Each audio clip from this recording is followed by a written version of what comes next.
Going on, man? Good morning. How you doing? Good morning. I'm well. How are you? I'm doing pretty good. Just got out this morning. How's the weather in Sydney? Good, mate. It's actually very nice up here. Great sunny morning. Okay. Have you been getting the rain? We got a little bit towards the end of last week. Not really. Like over the weekend, we've had some sunny days, so fingers crossed that it continues like that. It's very nice. What about yourself? Beautiful. Yeah, it hasn't been too bad. I got a really good week last week. It was pretty much sunny skies every day, but last 2-3 days it's been pouring. So it's very wet out, but the sun turned up just for me. Very good. Look at that. It's waiting for us. Yeah, man. So look, I'm really excited to have a chat with you because look, I've been following what you've been doing for the last couple of years, and it's been a pretty awesome transformation in yourself as far as your coaching and how you deliver the information to your community and your clients. I think is awesome, and it's very evidence-based. It's very outcome-based. And, you know, you're giving the facts, which I know a lot of people don't really want to hear sometimes because it's not sexy. It's not always it's not really the fun advice or, you know, like that one secret that everyone's looking for. It's really just what is required of people. So I'm really excited to get into that. I'm really excited to talk to you because you're also, like myself, has been a personal trainer in a big box gym where you're working with a lot of different populations, a lot of different people, and you know it's really whatever walks in the door and whoever walks in the door is going to be your mission. So you don't really get to decide who the population that you work with. So you have to be very flexible, very fluid in your approaches, and I think that's going to be super important during this time. So welcome, Brendon Edwards. How you doing? I'm doing really well, and just want to start off by saying thank you, man, for inviting me on. Appreciate it. I'm happy to be here and have a good chat today. Nah, man, it's absolutely no problem at all. I really want to talk to, you know, the personal trainers and the coaches that have been before everything that's happened now and how everything was already delivering great results and, you know, getting client transformations and doing all that stuff, because to do that, you have to know some things about training. You need to know things about nutrition, and people deserve to know that stuff now as well. So tell us a little bit more about yourself, man. I know you've done a little bit of powerlifting, you've done a little bit of bodybuilding. Give us a little bit about your story. Yeah, no problem, man. So I probably entered the fitness kind of industry myself, training back in maybe 2013, 2014. And previously to that, I was actually a dancer. So I've danced all the way through my younger years. Really? What kind of dancing? Anything from ballet all the way to hip hop, tap, jazz. Wow. Contemporary. Yeah, so that's like my backstory just there very quickly. And it slowly transitioned into, you know, weightlifting just because, again, some strength improvements, some performance improvements within my dancing would have come from my weights training. Yeah. So that's probably what got me into it. And then what kind of kept me into it is just the feeling that I got overall. I just love to train. I love to see the results and how I felt mentally. So I kind of continued on that path, and dancing kind of slowed down a bit, as it generally does, just because it's quite hard. It's a tough career to break into. So that slowed down, and I continued with weightlifting as a consequence, of starting because I was a dancer. So I've just continued that path the whole way, which kind of led me down the path of, I really got my mindset into, I want to jump on stage, I want to compete. I'm very competitive as it is. So I jumped into the bodybuilding scene around late 2016 and prepped all the way through 2017 for my first couple of shows that I've done. And, you know, there was a good chunk before that bodybuilding comp that no one sees that I was training, you know, quite hard and quite often. Just learning the and trial anything that I could get my hands onto, any new methods, you know, reading up on so much that I could. No one really sees that back end part of it. So yeah, I was doing that quite a bit. And then I moved from the bodybuilding scene the year after. I had my eyes set on competing in powerlifting, because it's not as subjective, you know, you either get the lift or you don't. So that's what kind of got me driving into powerlifting, because then I had control of my performance, etc. How'd you feel? How'd you feel coming out of that bodybuilding show? Did you feel good? Was it a good experience for you? Did you not quite enjoy it or get the results that you wanted? I had a good feeling that I knew what I was up against, especially like because I've been following it for so long. I studied it and talked to many people. I had a great coach that kind of mentored me the whole way through. So I knew somewhat what to expect.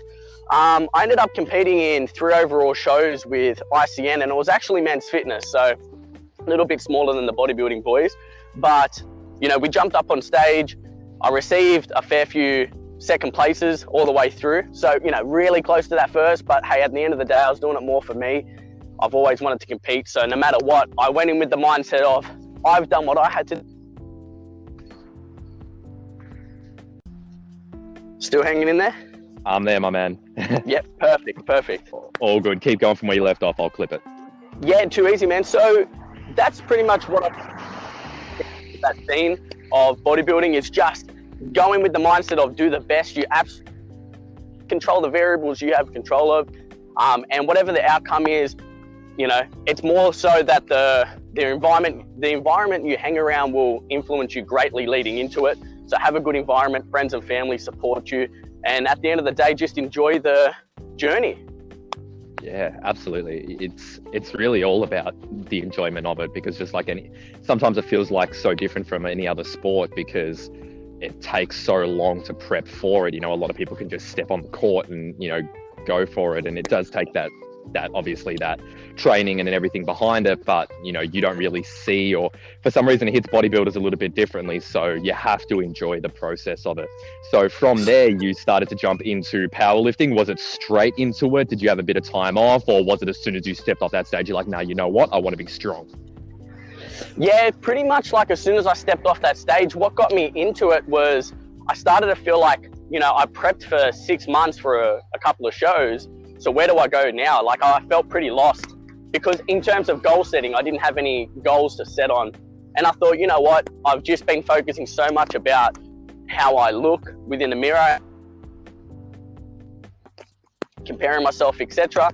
I thought, let's go straight into somewhere where I can, you know, more control the outcome and performance-based.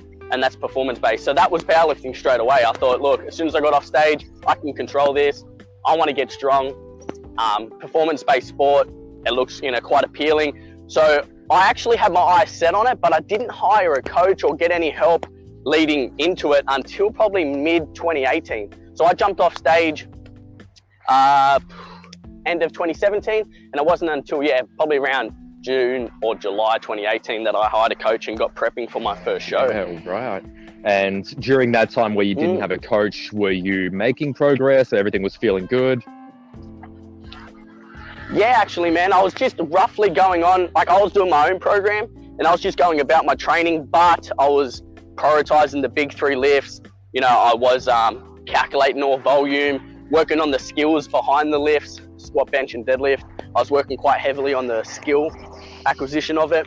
And then I thought, look, at the end of the day, I need that professional kind of eye to suss out my lifts and to just guide me, you know, straight into the platform. And how important was that coach? Where did you see the changes and the difference once you hired them on? Best. So yeah, I definitely was geared up. So I was going towards that with my own you know, quite important. So yeah, I had awesome. a coach. So now, obviously you're a personal trainer and you work out of Anytime Fitness, correct? Beautiful. So that's the same as me. So I know the kind of demographics that Anytime Fitness attracts and the kind of people that we get to work with. So how have you found many of your clients actually want to follow that path? Are you working with more, say, general health and fitness? Who do you tend to work with? Man, I work with vast majority of individuals. As you would know, you know, there's so many people with different stories, different backgrounds that come through our doors at Anytime Fitness. So I'd say 80 to 90% are just general population, just looking to either lose weight, gain a little bit of muscle, improve their overall health markers. I've prepped one individual for a stage show, so men's fitness as well.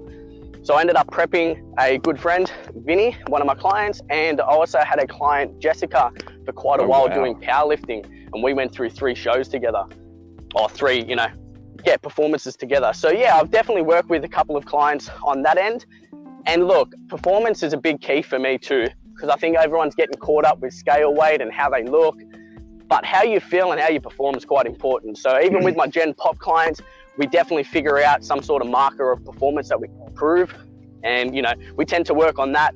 And as a consequence, all the physical attributes, I think when it comes to performance, people take it a little too literally. So if they feel like their results aren't linearly going towards a direction, so if they're in their mind, they're saying, I want to be 70 kilo, and they're sitting at 72 and they see it go up a little bit, it can feel like the end of the world. They're not going towards their goals. But if they can shift that focus towards performance, if they can shift it towards, moving better, if they can shift it towards creating better habits, if they can shift it towards some of these other aspects of health and fitness, what we tend to find is, or what I tend to find is that the weight loss and everything else starts to happen a bit more naturally, and you don't have to, I guess, track it as aggressively or, harp on it as much, and they still get the results that they want. 100%, man. I totally agree with that. Totally agree. I think everyone's getting caught up, too minute with the little markers on that scale, and they're going crazy about it. But like you said, that starts to fall off quite quickly, or, you start to move towards your goal a lot quicker and a lot smoother. Well, yeah, because when you shift your mindset to other areas of health as much as you think you can control it, you can control your calories, which will control the overall outcome of the weight over a given period. But the fluctuations from day to day can be massive. For myself, can be anywhere up to about 2 kilos throughout the day. It can go up and down. So that, for someone who doesn't understand the water, the glycogen manipulation, how full your stomach is, and all these things that factor into it, especially the time of day that you're doing it and how many times you've gone to the bathroom. If you don't factor all of these things in, it can be very demotivating to watch it just go up and down, up and down. So having something that you can be in full control of, whether it be how much weight you're putting on the bar, or how many times you train during that week, or how many like 100% or perfect meals that you got that day, those things are something you have full control of. Those are things that you can manipulate, you can change if you want to, and then let everything else happen on the back end. 100%, man. And just, talking on the topic of scale weight, I actually get some clients to have 100% using so I like to, what I get is, we'll weigh in every day and we'll add it all together, divide by 7. Yeah, so what I get my guys to do is sometimes I'll get them to, at the end of each week, is send me their Fitbit report or their Apple Watch, or however hopefully they're tracking their data. I try and get people to track as much as possible, and then just send that to me at the end of the week so we can have a look at it. Yep. And, we can go through it, because for some people, they look and they'll be like, wow, I'm 300 grams up, or I'm 500 grams up from the start of the week. What's going on? But what you can see is, well, look, you've actually been dipping quite nicely the whole way through. You've been dropping.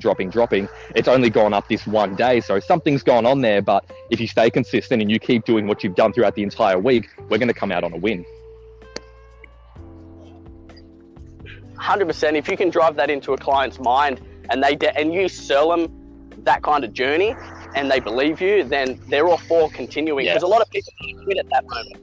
If you can sell it good enough and actually explain the backstory of why things happen, and that's where I like to get clients to sit down. I find clients get a lot of information. When we sit down, I want to educate someone as best I can. So then when they go off on their own one day, they've got all the answers and the tricks and the tools. It's kind of funny, man. The more on their own. The more that you start to do it yourself and learn about everything to do with coaching, the more you end up not taking them out on the gym floor, and the more time you spend in your office, trying to explain to them some of these concepts so that they can do this long term, because it's all in that consistency. 100%, man. If someone can walk off from me and go, look, I've got the tools, you've given me the tools to be able to perform on my own, and when something happens and something occurs, I know the backstory of why that's happening. If I can give that to someone for the long run, then perfect, because health and fitness should be more of a long-term journey. We shouldn't be forced to train. We should do it because we have enjoyment and we want our health markers to improve over time. So all in all, that everyone should just be positive with it, and and I would argue that it's not a long-term journey; it's a forever journey. It's something that has to be on. It has to be something on the back of your mind forever. It doesn't mean that you have to be lifting weights every single day of your life, or you have to be, always have that as a number one priority. But what we see time and time again, and we'll see it as well, because how long have you been working at Anytime Fitness now? Yeah, and how have you seen people that sort of you saw nearly at the start of your journey, the start of your training career, and you maybe had like a fitness assessment with them early on, and then they sort of fell off the wagon, and we were a little bit young. We didn't really know how to get people on board as well. And then, they come back like 3 years later and they're still unhappy. They still haven't gotten where they wanted to because they just didn't know how to create that habit and be able to get into it. 100%. They're still looking for the answer a couple of years on, and their habits still look the same as a couple of years prior to that. So I totally agree with that. And tell me about the people you work with. When you go, let's say I'm one of your clients and I'm walking into your office and I tell you, the average thing that we want to hear, which is, I want to be fit, I want to be toned, I want to lose a bit of fat, I want to gain a little bit of muscle, I want to just look good and feel good. That's my main goal, 100%. Now, what are you telling me? Where do we go from there? Yeah, certainly, man. So I kind of dive a little bit deeper in what's really motivating them so they can latch onto something. So, a lot of people come in and they'll blast that straight at me, and then I'll look into it a little bit deeper. So they might have a wedding that's coming up.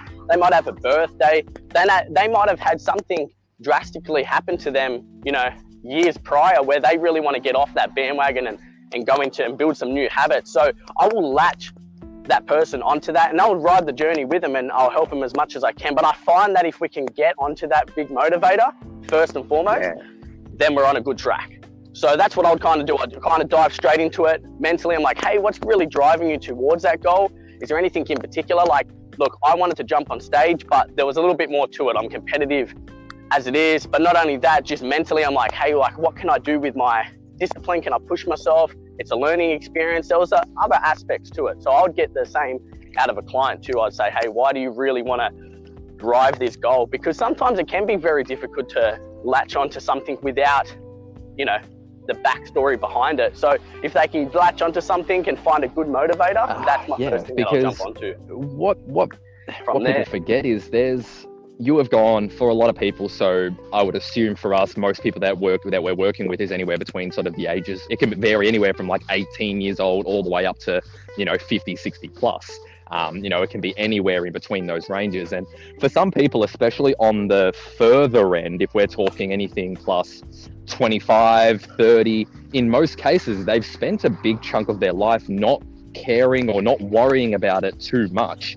And it's taken something very specific. It's taken something very real and raw to that person to get up, decide that, they need a gym membership and say, you know what, I'm doing this for my health. And then on top of that, talk to a trainer and, get their input. And the way that I look at it is the second someone comes in and has that consultation with me and someone reaches out to me, that's it. The responsibility is on me to find out what's going to motivate them, to find out what's going to make them sort of stick to something. And, some people think that they want a specific goal. Some people think they want to just get, they just want to lose weight, but it's always a little bit deeper than that. It's always something else. And it's the trainer's job who's seen hundreds of people go through it and seen and worked with people with similar circumstances and seen it before to rationalize it to them and give it to them and speak to them in a way that they're going to understand and keep them in it for the long term. 100%, man. We're the professionals here, and actually they come to us. And like you just said, when they reach out, it's on us to keep them in, because we soon become essential for that individual that just walked into the gym. We become a part of their life. And that's why gym's quite important, because with all the doors that are shut now, I think a lot of people are realizing, wow, that gym kind of journey that I've been on is actually essential for my mental and physical health. And the coach that I've been talking to, they're also essential for my mental and physical health. They're doing quite well for me. So yeah, a lot of people start to realize that real soon. Yeah, especially in today's situation where it got stripped away very quickly. It wasn't something gradual. It was something where it was like I was in a complete routine. Everything felt good, especially we were a couple of months into the year and everything was starting to settle out and we had our specific times and everything was feeling real good, and then snap, gone. And Gone, man. yeah, and that can shatter and rattle someone real bad. It rattled me, so I can only that's why I keep harping on about it, and I think people are going to start to get a little bit sick of me talking about it, but I'm talking about it because I know I'm suffering with it. You know, I'm struggling to not have that place where I would go and I would have like complete freedom and have my hour for me. And I could only, even if people are in denial right now and not really thinking about it too much, I know it's going to suffer long term. Yeah, certainly, man. I found that too. Like 1 week we had all access, we had a routine like you just said, and then the next week it's fully gone, out of our control. And that's what I've just been actually harping on with people. I've just said, hey, like that's out of our control, but we've actually can control the variables at home. We can control our mindset to somewhat extent. Like I actually got a lot of people to work on low-hanging fruits, I call it. So okay. Low-hanging fruits are just like the easy tasks that they can implement per day and the easy habits to kind of latch onto just while we're in this situation at the start. The low-hanging fruits, what they can grab onto straight away might be just to create like some sort of morning routine, like a walk. Yeah, exactly right, man. So if I can get them into a low-hanging fruit habit of walking over morning, you know, drinking X amount of water per day, having protein and veg on their plate throughout the day when they create their meals, etc., then they're going to start to implement their own little routine as well. And I'm the driving force behind it, just letting them know, hey, there's some low-hanging fruits there. Let's grab onto them. Yeah, and starting at those, that's one of my biggest philosophies in this point of time is once you create those little habits, once you create the morning routine of getting up at a certain time and training at a certain time and doing all these little things, once you have that can turn into anything you want. That can turn into a training session, that can turn into a yoga session, that can turn into, you know, anything that's going to benefit you, but you have to create it first. It doesn't just come out of thin air. So you have to take that time to change it. You have to take that time to create it and then let it build from there. 100%. And that's the thing, you know, let's rewind back to what you said when people first walk through the doors of a gym. It's quite new to them. It's like they're in this transition kind of phase, and that's what I've explained to everyone right now is, hey, you're like in a bit of a transition. We all are, not just you as a client, but us as coaches. Like we're all just transitioning slowly into the next kind of journey that we have. So don't worry too much. Like a lot of people think that they already have it set out for them, but everyone's just learning as we go. And we're all transitioning because it's just the transitional phase we're in right now. So, and I'm excited to look back, 12 months from now, 2 years from now, on some of these episodes and what we're talking about, and they're going to be historically correct. You know, we're talking about the things that are just straight up non-negotiables. Those are the things, you know, drinking water and getting some form of exercise in and getting your protein on your plates and eating your veggies. These are all things that everybody knows, but we need to reiterate it and jam it into people's head and suffocate the other excuses as to why they're not happening. You know, we need to make sure that we can find ways to make this happen, not just what I'm finding that is happening to a lot of people at the moment is they know. I'm getting on calls with people and I'm talking to people, and before I even say a word, they're like, I haven't been too good this week. And I'm like, so you know that, you understand that, and I am nowhere near perfect either. I've like I said myself, I'm struggling with it, but the fact that you know it and you understand it, that it wasn't your best week, is a very good starting point. That's a good thing. Knowing that you could have done more, or, you know, it wasn't exactly what was expected of you, that's a good thing. But feeling guilty about it is not the right way to go. Mm-hmm. Yeah, man, I totally agree. I say to a lot of people when they say, look, I haven't had a perfect week, I'm like, name one person that's had a perfect week. I tell them that, honestly, I tell my clients, have a great month, because a perfect week will generally never come. So let's work on having a great month. You know, overall, let's look at the big picture. Yeah, let's have a great month. not a perfect week, because within that perfect week that we're after, there's some variables that we cannot control that will lead to not the perfect week that we're after, not the outcome. So yeah, that's what I really get clients to, and I really drill it into them. I really get clients to shift their mindset to, all right, let's look at the big picture. Let's look at building a great month overall. And a great month will have some ups and downs, because a perfect week would generally never come, because there's like I said, there's variables we can't control. Yeah. So yeah, I'll drill that into clients. Absolutely. And, the 80-20 rule is always a good place to start. Starting to get, every 5 out of 7 days, or just even working up. One thing that I want to sort of try during this time is to get people a calendar, which we can sort of mark either red as a day where it didn't feel good, it was unmotivating, we snacked a lot and we didn't train and it wasn't a good day. And then we have a green marker, which is, a good day. And we can start to see some of the trends. We can work out whether it's a certain day that it's happening because, that's a day that you're actually working from home, or it's a day that you've got something else on that we didn't really play into account.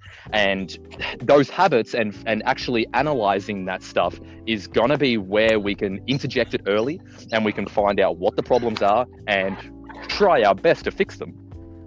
100%, man. That's like exactly what I was just explaining, like a big picture approach. You got to take a step back and have a look at where the trends are coming, have a look at where we're heading if we continue our daily habits.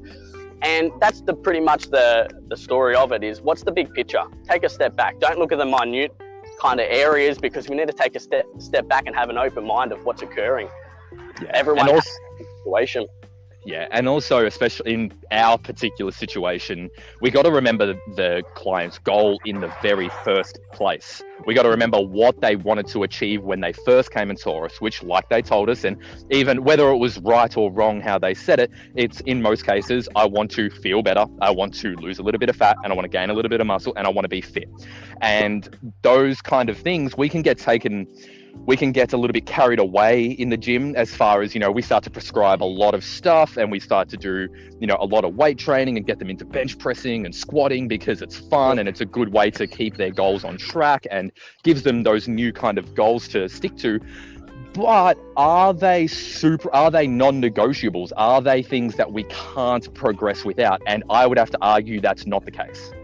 That's it, yeah. And that's why I mean, man, individualization is like the biggest key component just like right now, because everyone has different access and different environments at home, like if we're talking right now. So at the end of the day, like we've just got to shift our kind of mindset to, hey, let's just do whatever works. Let's maintain what we've just worked for in the gym, and let's work towards that. Let's maintain and shift our mindset, man, because at the end of the day, I think a lot of people they might look at everyone and say, oh, everyone has it correct and everyone's perfect.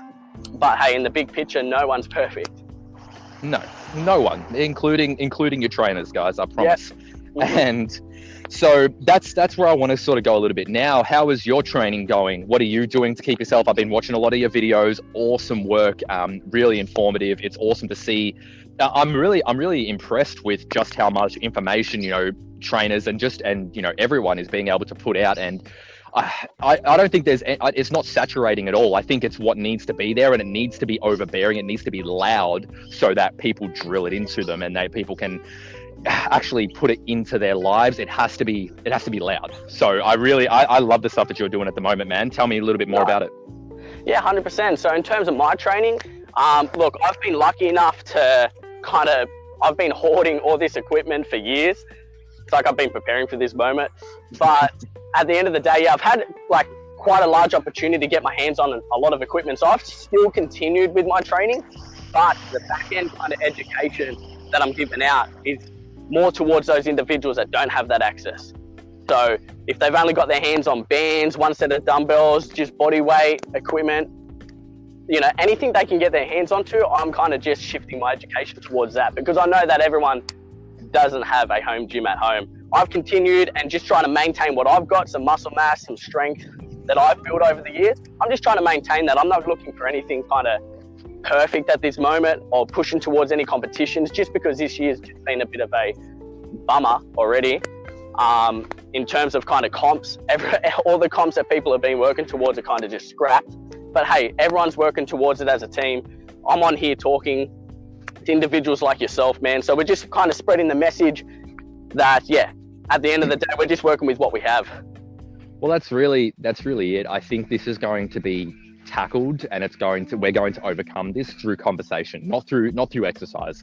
This is a time where people can slow down, take away from, and this is something that I brought up in one of my other podcasts, and I want to say it again, because we as humans, once we get into that gym, as soon as we step out and we come from work or home, wherever we're going, and we step into that gym, that's it. Our mind is on the prize. We're thinking nothing else, and we're going to feel worse about ourselves if we've stepped into the gym and we've taken that time and not give it a good amount of effort and give it 100%. We feel worse about ourselves. Now, the problem is it's very hard to get into that same mindset when you're not actually separating yourself from the place of rest and the place of relaxation. And that's where this big disconnect is going to come from. Now, what I encourage people to do during this time is not just mindlessly do reps and reps of exercise, or, grab the bands out and just go and go and go, unless that makes you feel really good. Like if you're searching for that, it's a little bit different. Then I encourage people to do that. But if you're finding it very hard to motivate yourself, if you're finding it very hard to get into the mood of training, then don't train just yet. Let it happen naturally, but use podcasts like this one. And, there's so many others out there that I could rattle off that is going to expand your knowledge and find ways to progress without any exercise whatsoever. People can look at their sleep hygiene. People can look at, just straight up their nutrition. There's so many factors to health and fitness and progression and living your best life that have absolutely nothing to do with the gym whatsoever. We can progress so far if we focused on all these other things that are going to become big factors. The electronics and Wi-Fi and having all this stuff. There's so much to learn about it, and I really want to push people in that direction and just open up conversation. This is what's going to lead the way. Man, yeah, I couldn't agree any more with that statement that you just made. Like, at the end of the day, like you said, there's so many aspects and factors of health and fitness, nutrition, sleep, digestion, training, that we can work on just without the training. If we put training to the side, like I've been getting, again, clients that are not traveling to and from work anymore. I've been getting them guys to kind of work on their sleeping patterns a whole lot. Their sleeping quality. Let's work on the sleeping quality. Like, this moment in time is quite stressful for everyone. So we don't want to have the extra stressor on top by not sleeping, adequately. So I've been working on the sleep aspect of it, trying to get, like I said, the low-hanging fruits with the nutrition. What can we jump onto, and what onboard kind of habits can we grab? Well, look, for the audience right now, when it comes to nutrition, we said, so basically like a protein serving and some veggies each day. Is that one of the main ones that you're doing? What are some of those low-hanging fruits nutritionally? Yeah, so one of them is getting adequate water in per day. So I normally get someone's individual, and I'll get their weight and I'll times that by 30 mils or 40 mils.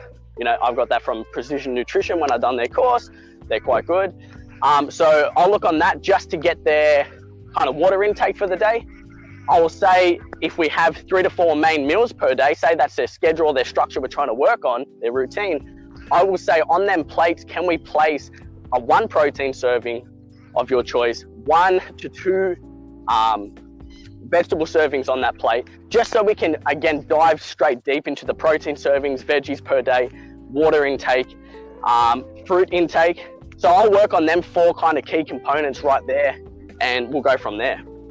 Awesome. And now, how are you tackling snacking? Because I know that's one of the big things, even with myself, to be honest. So how do you tackle that? Well, I look first into the environment that's around us, man. Like, if we're constantly snacking, what's our environment? Like, can we shift our environment so it works for us and not against us? Again, because you're working, look, at the end of the day, everyone was going to work and they didn't have that pantry or fridge looking them in the eye saying, hey, come here. So we've got to work on that to say, all right, be a little bit disciplined, realize that, am I eating just because I'm bored? That's another key component. So am I eating just because I'm bored? trying to shift the environment. So going for a walk in the morning, getting yourself some sun, some fresh air, and then coming back to work for the day.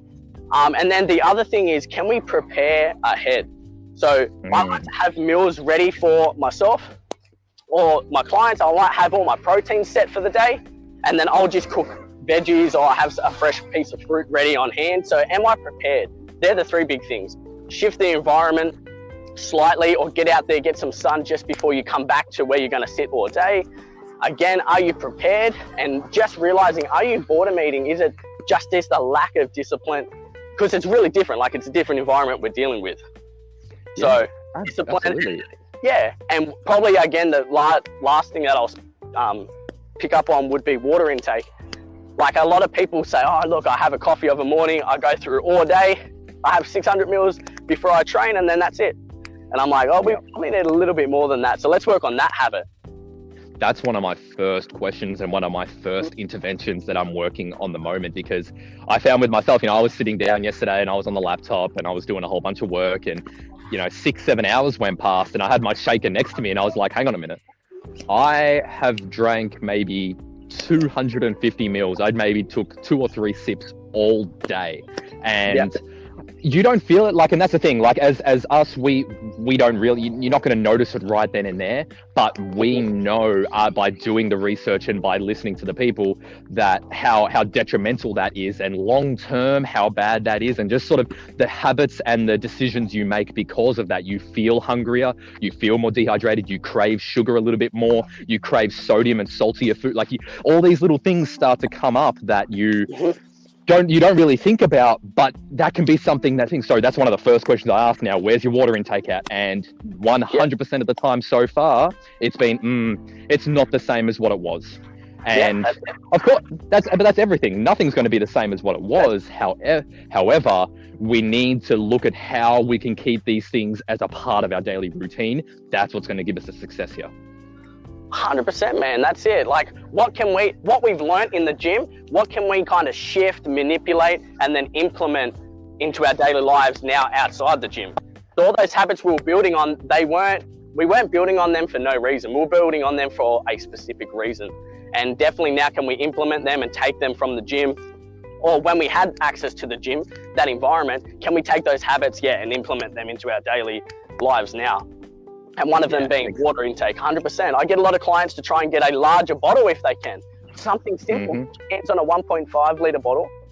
And then you feel more obliged to okay, I've got to finish that bottle by the end of the day, 1.5 litres. Much better than just an easy 600 ml plastic bottle that they end up throwing out. Or maybe even spending a little bit of money and getting their hands on a good plastic bottle that they can, a reusable bottle. So then they don't feel the need to okay, that's going to go in the bin after I finish it. They more have the mindset of okay, I can refill that and go again. Yeah, well, to be completely honest with you, I have always found that getting something new and buying something fresh is always a good motivator. Buying a new set of gym clothes or a new set of gym shoes or something like that is always an awesome motivator. You want nothing more than to put them on and put it to test. Same goes for a water bottle, same goes for a new bit of equipment. I think everyone that has gotten on the bandwagon now and bought all this equipment, that's probably why their motivation is so high, because it's fresh, it's new, you're excited to use it. And that excitement is going to drive some of that, success in building the habits. That's not what we never want. We don't want to use excitement as a long-term driver, but it's a great way to build those habits early on. So, just getting something fresh, looking online and, just trying to find something that's cheap and effective, but it's new and it's going to sort of get your blood pumping a little bit. Yeah, man. And that will lead straight back into changing the environment, spending a little bit of money and buying a new bottle and some new gym equipment and some new gym clothes. Your environment starts shifting around you now. So therefore, again, new environment, high excitement levels, and then like you said, work on the habits while you have that high, excitement level occurring, and then build on those habits that we can work on long term for sure. So good, man. Really good tips there for people to get into this. Now, sure. let's assume that people have some form of equipment. So they've got either bands, kettlebells, dumbbells, barbells. I don't want to go too much into it. What I want to talk more about is the programming side of things now, and more importantly, the actual splits of how we work out. So when it comes to your training, you've done bodybuilding, you've done a little bit of powerlifting, you know, so you've tried everything, and you're working with everyday clients and, you know, everyday goals. So when it comes to splitting up your workouts, is weight training always a part of your workouts? How do you split that up? Yeah, I definitely recommend that there is a form of weights training within that. I think like it's going to be individualized, like you just said, based on kind of what access they have to equipment. So I've been programming really based off what any individual will have, what any equipment they have. And then I've actually just been implementing a lot more full body days for individuals, because again, they're sitting on their backside quite a lot throughout the day, a lack of need throughout the day.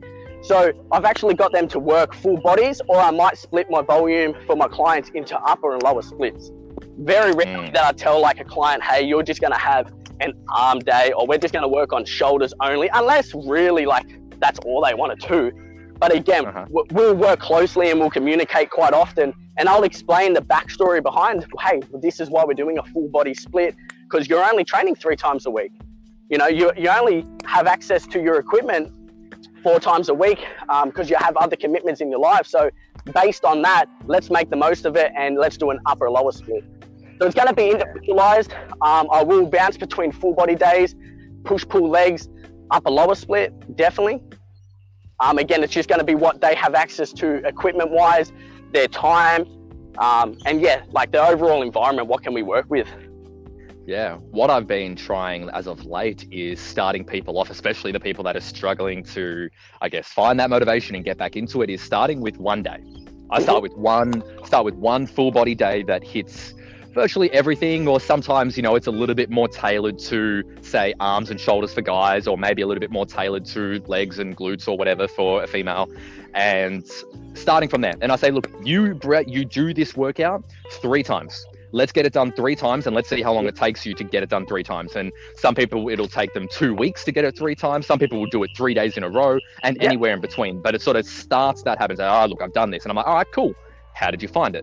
How was it? You know, did you find that your arms were really sore, but your legs were fine? Did you find that this happened or this happened? And they'll give us some feedback. All right, awesome. Start from there and add a second day. Now, based on their feedback will depend on whether that's another full body day or whether it turns into an upper lower split, or, you know, based on how frequently they're training, because, you know, how much volume we give to a specific muscle is important, and how often we give it. You know, we can give, say, 10 sets to a specific muscle, which, you know, for example, chest. Now we can do that all in one day, or we can do that over 3 separate days. And as long as that volume is sort of equated, we're going to get pretty similar results. So we can sort of start to split it up a little bit more, or we can, you know, change it around. But it's really, like you said, it's really down to the person and how they're feeling with it. Yeah, 100%. And just, you know, based off what you just said, I would probably explain to a client the minimal effective dose, or minimal effective volume too, because a lot of people just go straight to the maximal they can actually do. Hey, I want 6 days now. I've got all this time on my hands.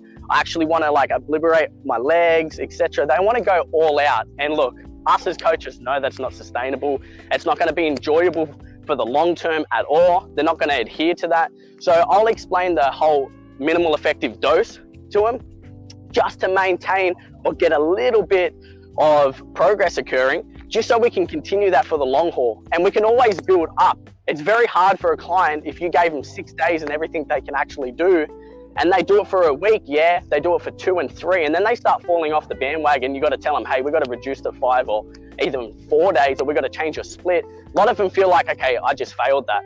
So instead of starting like all out, like you just said, start at 1 day, 2 days, 3 days, and we'll build from there. Minimal effective dose, and then we can always go up. Exactly. How often have you had someone come in and they're full born ready to go? So for whatever reason, they're coming in and they're super motivated. They're like, I've got all the time in the world. I'll make time for this. I want to train every day. I always want to be giving it in. And you're like, okay, cool. You know, I love your enthusiasm. I love the way that you're thinking. Now, Well, look, we can try. I can give you, and what I'll usually do in that case is I'm like, look, this is what we're going to do. I'm going to give you a 3-day program with a 1-day rest after that, and you can complete this twice throughout the week.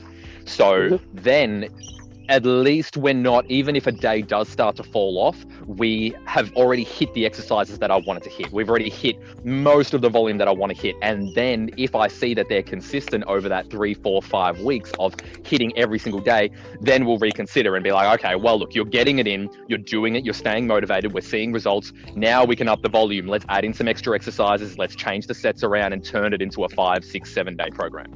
Yeah, that's exactly right, man. Like if you're doing a 3-day turnaround and then you're having one rest day and then doing another 3 days or another 3 sessions, you know, and they're exactly the same as the previous 3, you've got more time to work on skill acquisition. So again, like you're working more on the skill acquisition of certain lifts. Again, training is a stressor for us. You know, it is quite stressful on our bodies at times. It's a good stress, but we don't want to go to the point where we're occurring with like junk volume. We're just training for the sake of it just because we've seen someone on Instagram training 30 sets on chest in one session. We want to explain kind of the evidence and the science behind it and the why that we're splitting it up. Because then, let's talk about that a little bit, man. Let's talk about junk. Let's talk about junk volume. Let's talk about how many sets it would take to see a muscle start to get those hypertrophic effects. So, it's what do you mean by junk volume? So when I talk and explain junk volume, I'm looking more so at, are you effectively moving the weight that you were previously just doing in a manner that you're loading the muscle you're trying to train? So, and if that starts to drop off, like if you cannot feel the muscle, your mind to muscle connection, you're not getting, you're starting to, you know, break down your technique because of fatigue. You know, fatigue's a factor, we've got to look into this.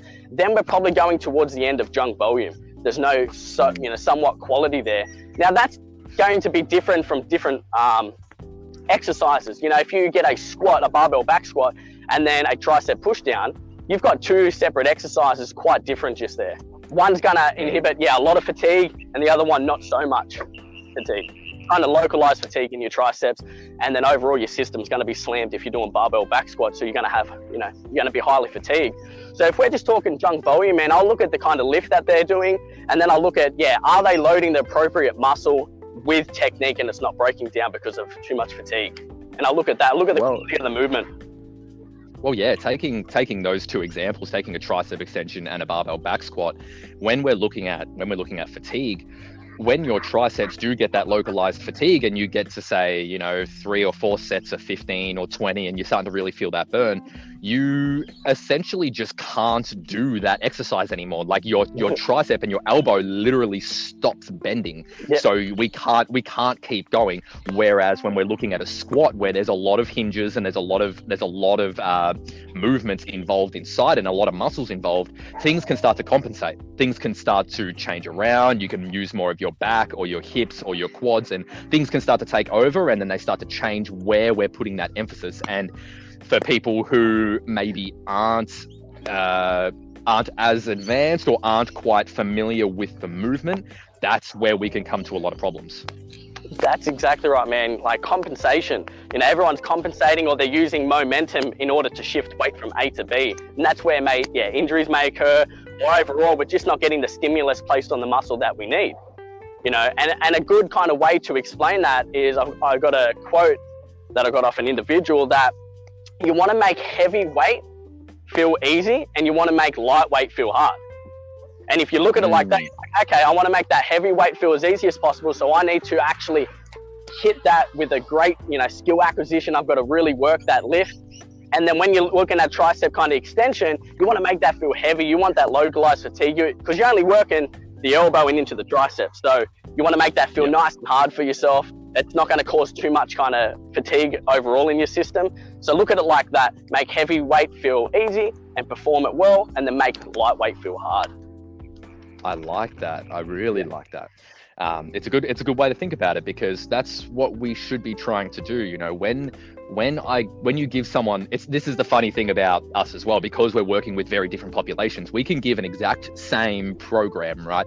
With obviously small changes to the individual, but overall a very evidence-based, a very overall rounded program to someone, and it can just give so different results, and you can just get such different outcomes from the exact same program, exact same protocols, exact same exercises, but because of the way that someone performs them, because of the way that someone actually does and the weight that they lift, can just deliver completely different results, especially when, and I think a lot of that comes down to, especially, making those light weights hard. When you're working with someone that, every time you give them an exercise, they just smash it out and they look at you and they're like, that was easy. Like, what's next? I think that sometimes people wear that as a bit of a badge of honor, but you have to take a step back and be like, well, if we're trying to achieve hypertrophy, what we're actually trying to do is make it tough on that muscle so that it's forced to grow. Now, if you're coming out of every single set and saying, that was easy, that was easy, at what point, if I have to put so much weight on a bar for you to actually make it difficult, and you're going to be doing everything you can to make it easy, and I just keep stacking it on because you keep telling me it's easy, and you're not feeling anything, then it's just going to get to a point where you snap. Now, if we can take a step back from there, and actually, when we're doing, for example, a bicep curl, and instead of going up to 30 kilos, 40 kilos and swinging and turning it on, we can slow it down.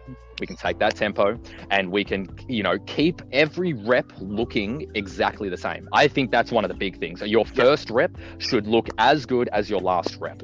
Now, so that every single one looks the same, and then it's trackable, it's countable, and we can look at it. And then after doing that, we can turn around and say, okay, we can definitely add more load onto that, but I need you to keep it looking exactly the same, rather than adding 5 kilos on the bar and then putting in 10 kilos of worth of help from your hips swinging it up. Man, that's so true. Like, I explain to clients that, when they're after hypertrophy, they are after making that muscle work as hard as they possibly can throughout its entire range for the entire set with good, with good quality control. Whereas if their goal is, performance, like a barbell back squat, low bar in a powerlifting comp, we're after getting as tight as possible, moving weight A to B as easy and as efficient as possible. We're trying to make hypertrophy a little bit inefficient with our movement, because it's going to become harder, make that muscle work more. Like you just said, manipulate the tempo, add in a pause on the end range of the movement. And really feeling that mind to muscle connection is what we're after. Yeah, and it also gives you a place to progress. When every single rep looks the same, it's very easy to add a pause somewhere, or add an extra second on the way down of the movement. There's so many different ways that we can start to progress it, rather than just adding weight on.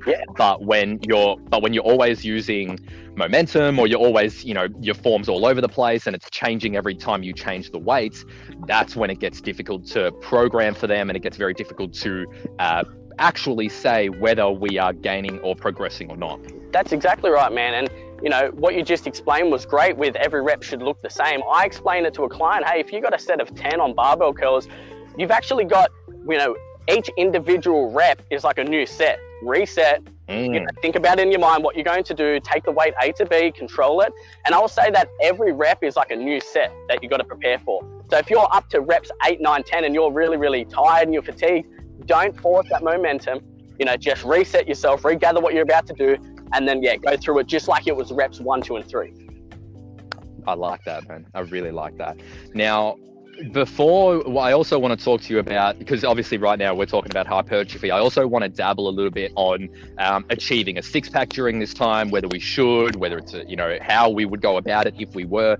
But what I want to quickly touch on the volume spread. So we spoke about it just a little bit before, saying that we can sort of spread up the volume on different muscles kind of differently. Now, if we're looking at natural body, if we're not even bodybuilders, if we're just looking at someone that is not not enhanced, and they're looking to put on a little bit of muscle, so that's their main goal. They're relatively low body fat, they don't need to lose any body fat, and they're like, what, I just want to create a little bit of a nicer physique.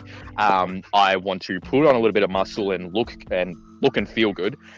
How would we split up that volume? Let's say, for example, they can train 5 days out of the week. So they're going to train all 5 days. How would you split up their volume? I would look at it as in, where are their weak points that they want to build up? I don't want to just again, I'd probably look at how they've been training. So their history, their experience, and where they sit. That is the first thing. I'm like, hey, where's your experience? What have you done previously? What has worked and what hasn't? And then I would start to go into the whole program design of things. Now, I would look at it, if they've got 5 days, I would look at their weak areas that they want to work and their kind of strengths. And I'll push the volume towards their weak areas, and I'll kind of pull back their volume on their strength as much. Like, I'll bring their volume down to maintenance, and I'll push their volume for their weak areas up to maximal effective dose. So I'll really push that volume. Is there a way that you sort of determine their maintenance volume? Is that what they were doing before, or is there a little formula that you use? So I'll probably look at it as overall, like if I look at my program and I'm counting total volume and I'm looking at sets, weight, reps, and I'm calculating that all together, I would look at, are they actually feeling sore after it? Are they feeling the right muscle? Have they seen improvements visually? So like photo check-ins or video feedback on certain lifts, just so then I have an idea of like, are they performing adequately that volume? Like if they're starting to break down their technique because via video, they're not getting sore anymore. There's like some indicators that I'll look at and be like, all right, we might be working at about, maintenance or maximal, and then I'll make the decision to move from there to push it up or bring it down, etc. So they're kind of the key indicators that I'll look at. Yeah.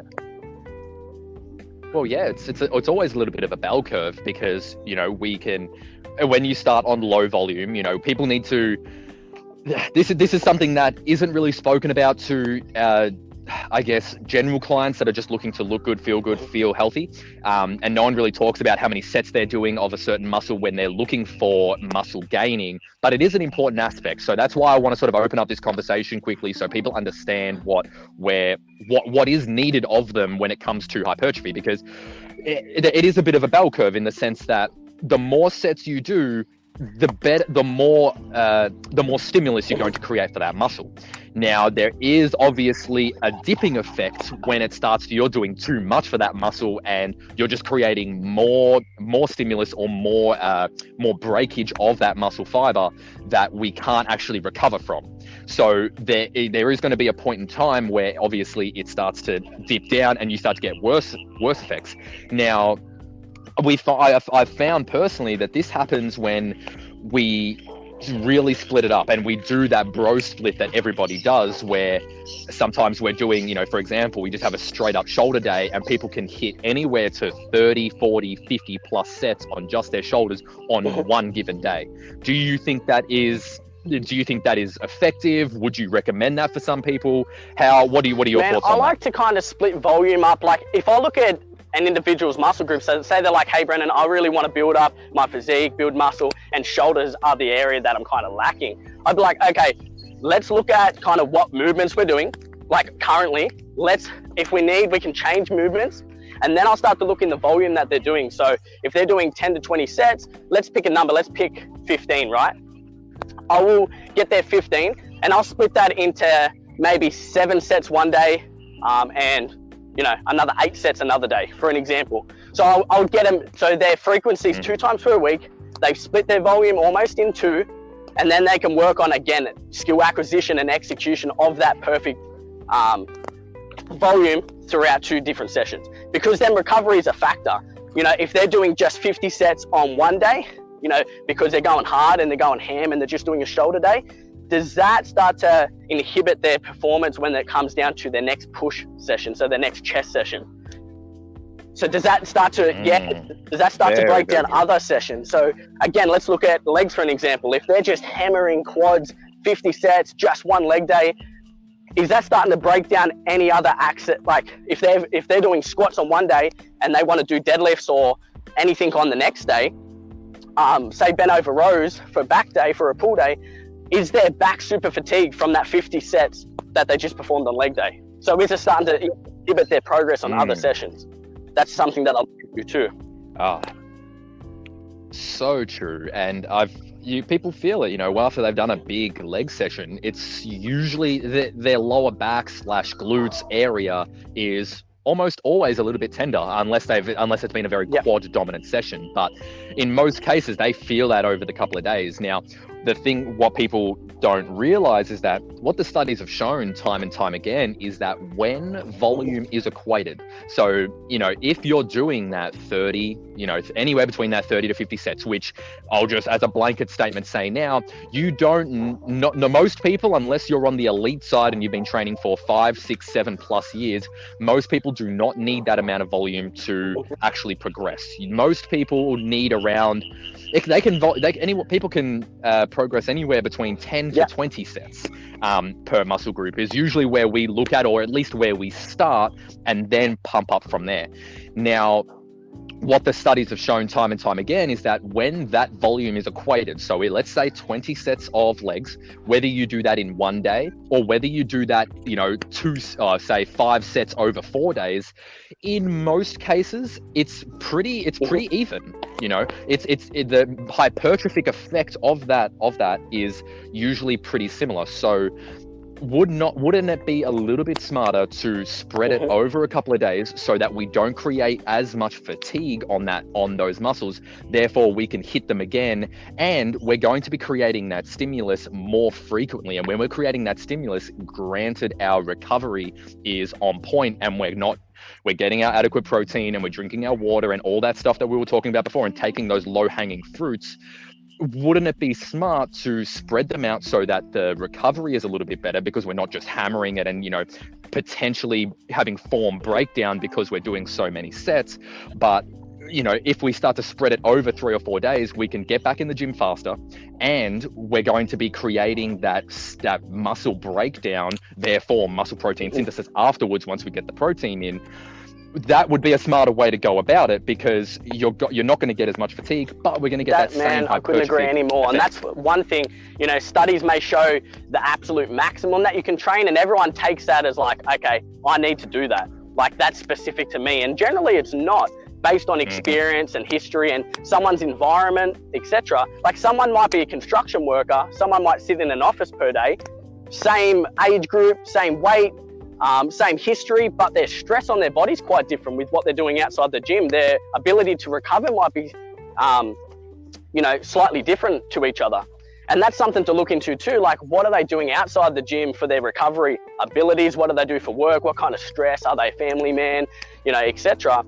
And that's something to look into big time. So yeah, I would agree with you, man. With that, I would actually get someone's total volume that they can complete, and I would split that across those days just because of recovery abilities and their ability to, again, execute great movement patterns throughout those 20 sets that they're completing, rather than just doing 20 in one session, getting 10 to 15 good sets, and then the last 5 was like a kind of waste of time. They could put their energy elsewhere within their session.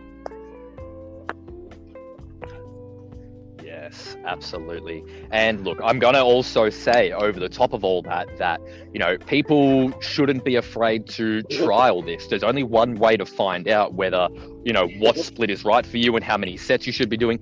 And that's to give it a crack. And, some people obviously are fortunate enough to have a trainer where they can have these conversations and try it around and go through different program phases. But this goes for anyone of people that are training themselves or people that at this time, trying to work it out. You've got to try it.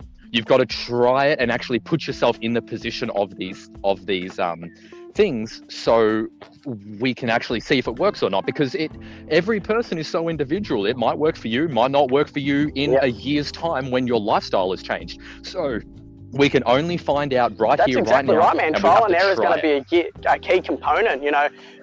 Unless because when you first start off, you're going to get some newbie gains, etc. But as you start to get further into the journey of hypertrophy, you start to realize, okay, different methods work for different individuals, and it's just a way of trialing and seeing kind of what comes out of that, and being consistent and adherent to the program that you put yourself on, and just actually seeing what comes out the other end.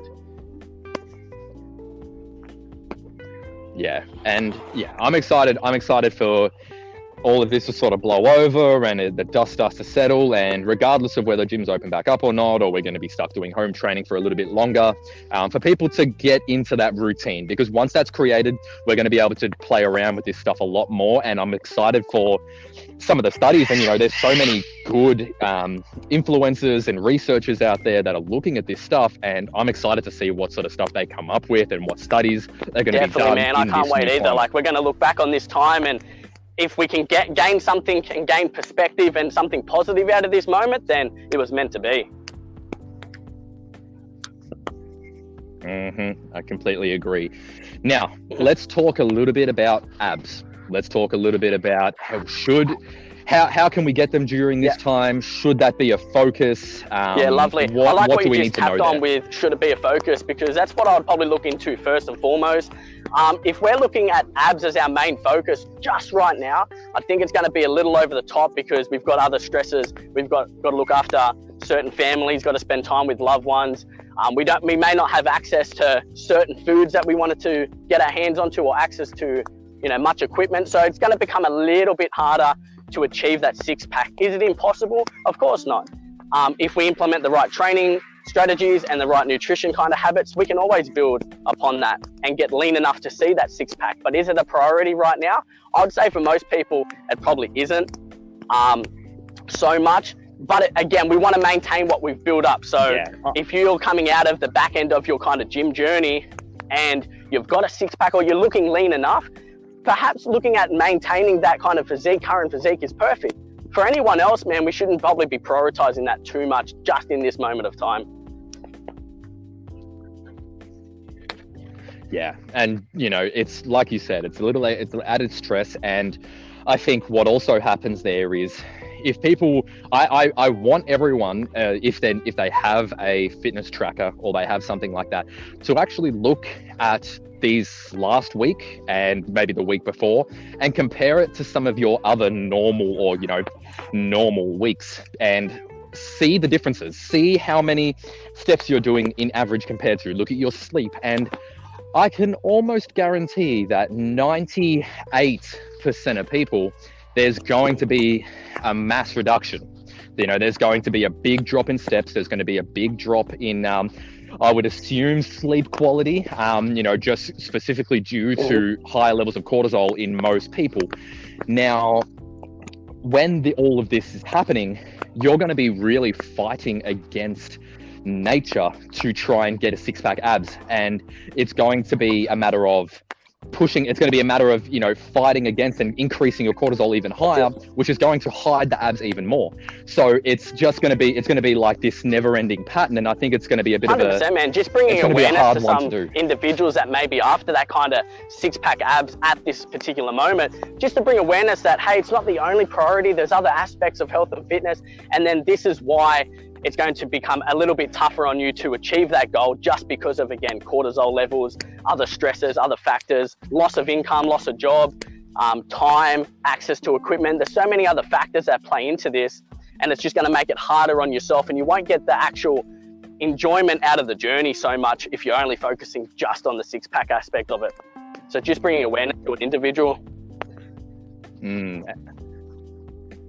Yeah, and I'm going to throw a curveball at you now. Are you saying that core exercises are not important during this time? We shouldn't be focusing on them? I definitely think that because we're going to be sitting down, lack of activity, we should be focusing on keeping some core strength, core stability. So I love to implement a lot of kind of mini core circuits with an aspect of hitting it from all different angles. So I might get a client to work on 4 exercises, one being a general plank, one being a dead bug hold, a pull-off press, and then I might get them to do like more flexion, so like a general crunch, etc. I'll get people to still implement their core exercises, certainly, just to keep their core, active, strong, keep their stability within their core that they've worked on so many times leading into this time.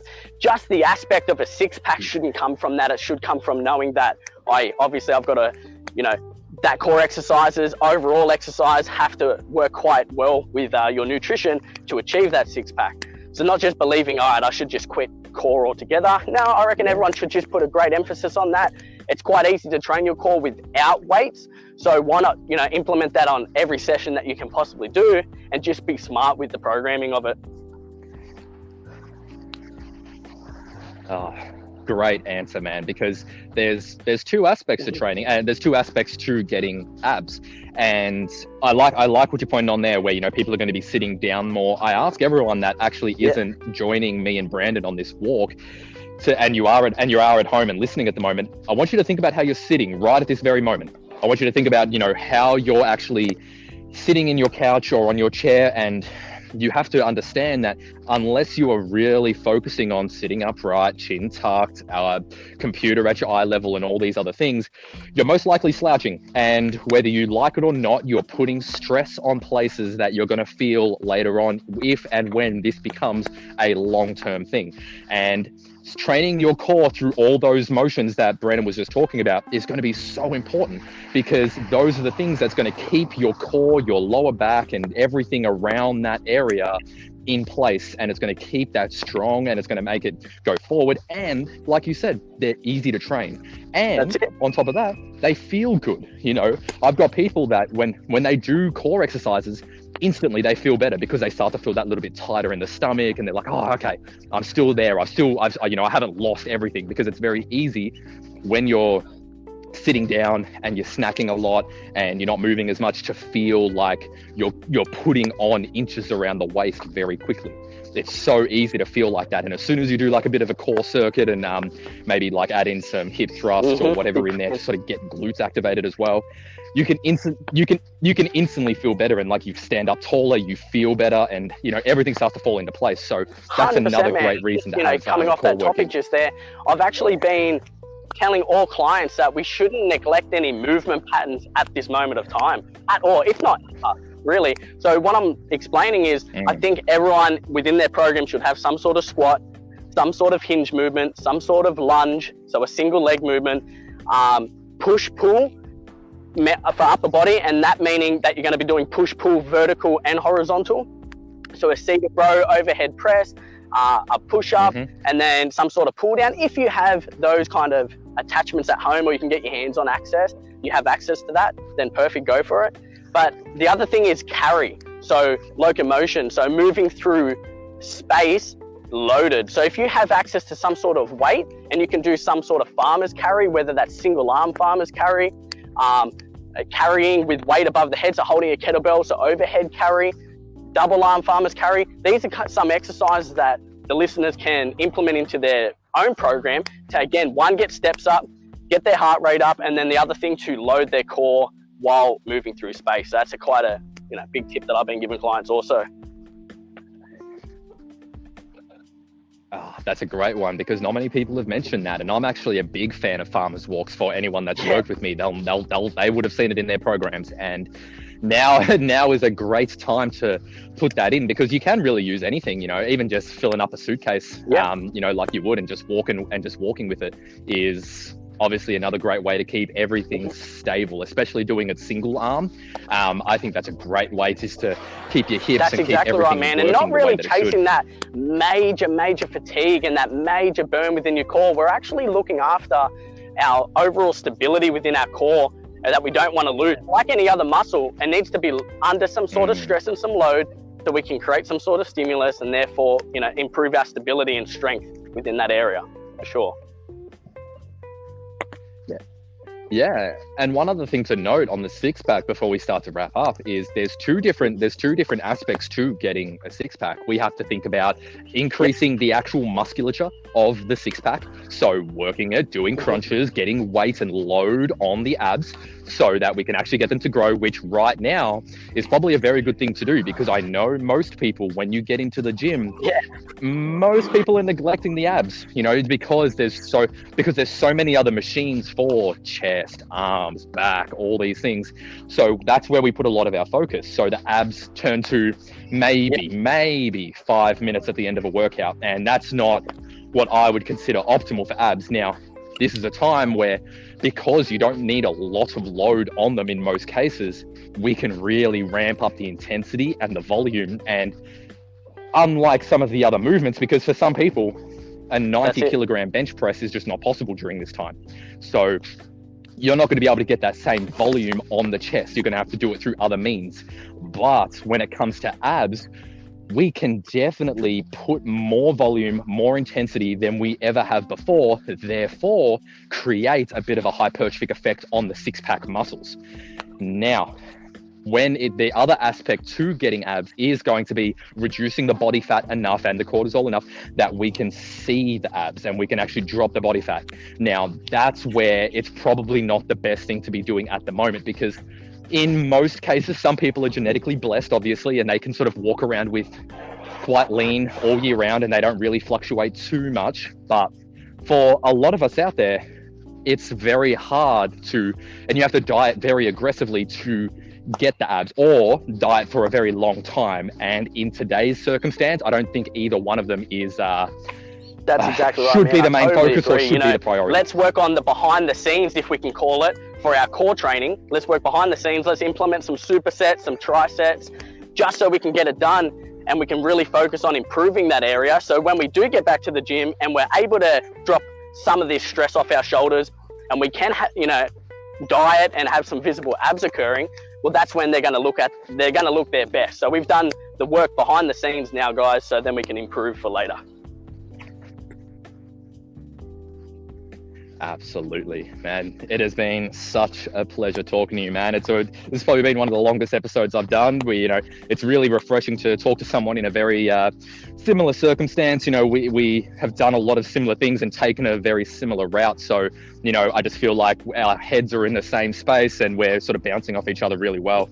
How are you still working with your clients? To be honest, man, I wanted to continue with sessions, but I do live with my grandfather, so it's a little bit hard because I've just been looking after him and just being with the family. Yep. But I'm just doing some Zoom calls, so I'm doing some live Zoom calls for clients that can jump on, because I want to communicate with all clients and I want them to see me. I don't want them to just, have a look at my email that I sent through. I actually want to communicate with them one-on-one. I want them to visually see me, hear me, and then we can go, and continue our journey together. So I've been doing Zoom calls with everyone, giving them free program templates where possible, still programming for individuals that are definitely after that have access.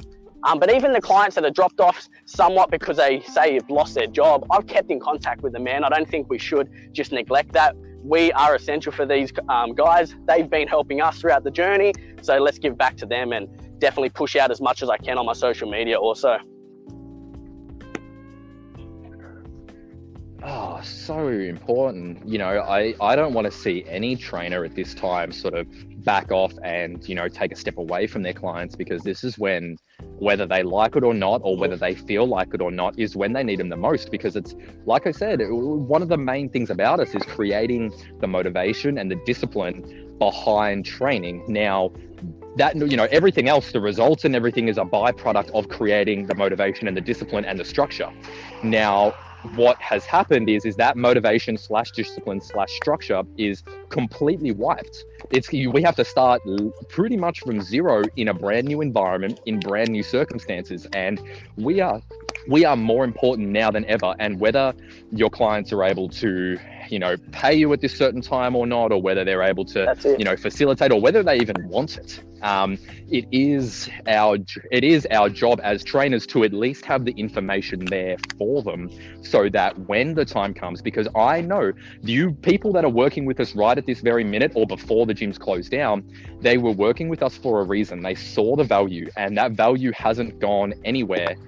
It's just changed. Circumstances have just simply changed. So we need to be out there and creating an environment, or just creating resources for people that when the time comes, maybe for the next month, it's not going to be on their top priority because, they're trying to feed their family. We don't know what the underlying thing of that is. So, we may get a little bit of pushback, or, we may get people just falling off, and that's okay, because personal training doesn't always have to be the number one priority in their life. But no matter what happens from here, exercise, health and fitness and all of this stuff is not going anywhere. It's still going to be one of the most important things that we need to focus on.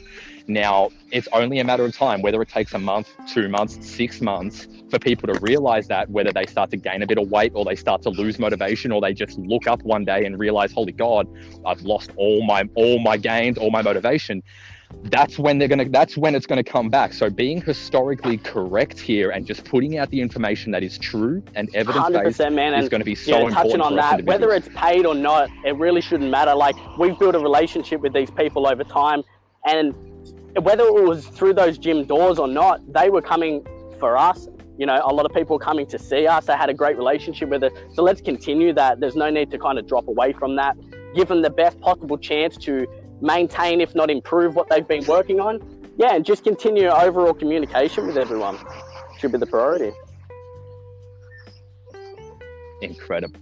Yeah, incredible, man. I love the way you think about it all. Like I said, I've seen your emailing list, and you're delivering out some real useful content. You know, you're doing the videos, which I think are super important during this time, because you can turn around and tell people, all right, let's do a banded squat, but what the hell does that mean to someone unless someone does it and you see it done? Because that's what they got us on for the first place. It was to show them how it was done. So that side of things is super important. I commend you for that, man. Now, where can people find you if they were looking to work with you? Instagram, how can they do that? Is B_Edwards, EDWARDS. So B_Edwards, Brendon Edwards on Facebook. And then overall, if you want to join my email list too, that is within my bio on my Instagram. So join on through there, hit me up with a DM, and I'm happy to get you on board and help anyone possible. Yeah, highly recommend it, guys. He's been throwing out a lot of workouts on there, and it looks really good. It's super fresh, and yeah, for someone in the industry to be providing that much free content, you've got to get around it. So, My Brendon, pleasure, man. Thank you so much for having me. I really appreciate that. Thank you. For sure, my friend. No worries at all. We'll have to do it again sometime. All right. All right, mate. You take it easy, and until next time, hope your walk is good. Take it easy, man.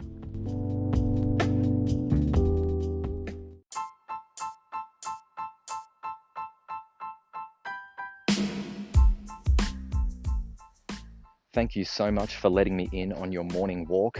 It has been an absolute pleasure to get some people on here that want to talk to you about health optimization and staying motivated during times like this. I really want people to stay on track with what they're doing. Don't forget how good fitness and enjoyment and exercise is to your lifestyle and to everything that you do. So please keep it as a part of your routine. Use these podcasts to let them join you and to keep you on track and keep your mind on track. If you know anyone that is doing morning walks and is trying to keep their healthy habits on check, I would love for you to share this with them. Please review it, tag me in your stories. It's all going to be super helpful to me getting some amazing guests to talk to you about everything health, fitness, nutrition, and how to get your best body. Thank you so much, and I'll see you next time.